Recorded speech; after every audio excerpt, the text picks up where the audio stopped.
Hello, my name is Andrew Levine, and this is The Shape of My Faith.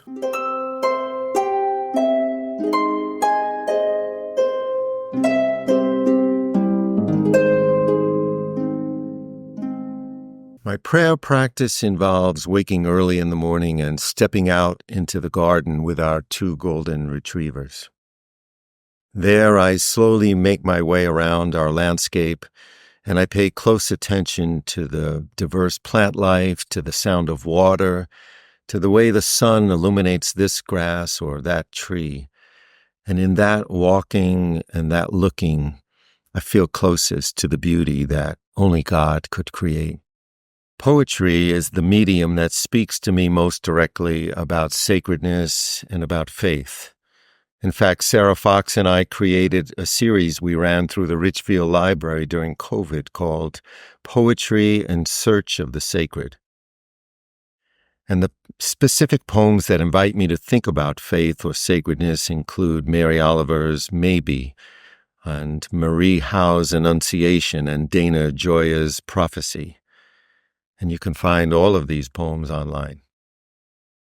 From the time I was a young boy, I was attracted to the notion of a sacred world, something beyond our everyday existence.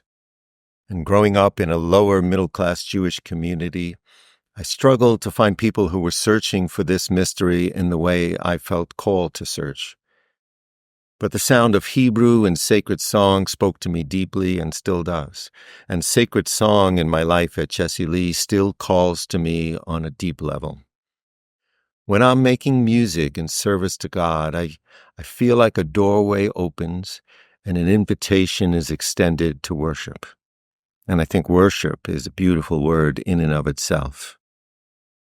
For many years, I sought the sacred through the arts.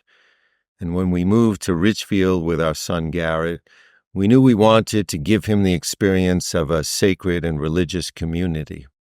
We settled on Jesse Lee largely because the invitation we heard spoke deeply to us.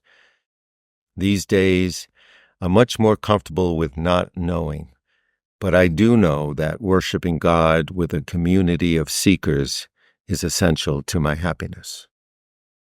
My faith journey or my spiritual life is completely woven into my sense of wholeness and health.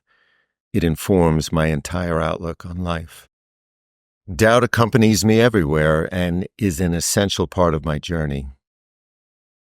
I often ask myself whether our religious traditions of Judaism, Christianity, Islam, whether our certainties about God, about Jesus, have the potential to close us in so that we're more likely to miss the full mystery, the quality of awe, the unknowable, the world just beyond the veil.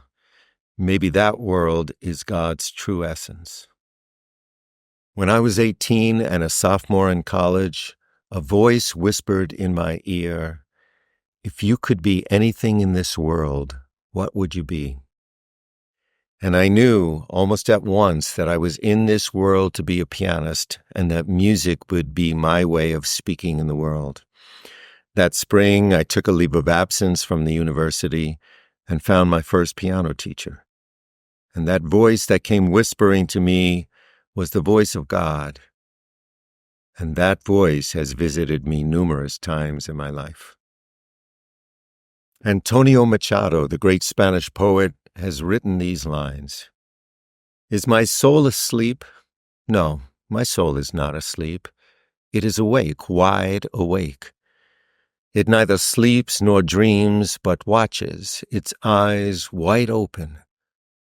Far off things, and listens at the shores of the great silence." And my advice is to make quiet time in your life, to let the soul listen at the shores of the great silence. I think that's where God's presence can be felt most deeply.